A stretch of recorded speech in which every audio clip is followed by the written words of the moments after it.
പൊടിയായിട്ട് അരിഞ്ഞിരിക്കുന്ന ക്യാപ്സിക്കം ആണേ, അതും കൂടെ ചേർത്ത് കൊടുക്കാം.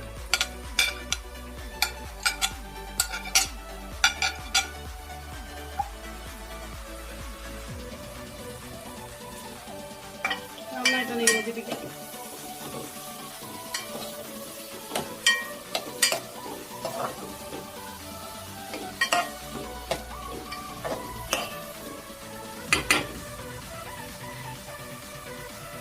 അടച്ചു വെക്കുവാണേ 2 സെക്കൻഡ്. ക്യാപ്സിക്കം ഒക്കെ നന്നായിട്ടൊന്ന് വഴന്ന് വന്നിട്ടുണ്ട്. നമ്മളതിലേക്ക് ഒരു 5 ടേബിൾ സ്പൂൺ തേങ്ങയുണ്ട്, തിരുമ്മിയ തേങ്ങയും കൂടി ഞാൻ ഇട്ട് കൊടുക്കുകയാണ്.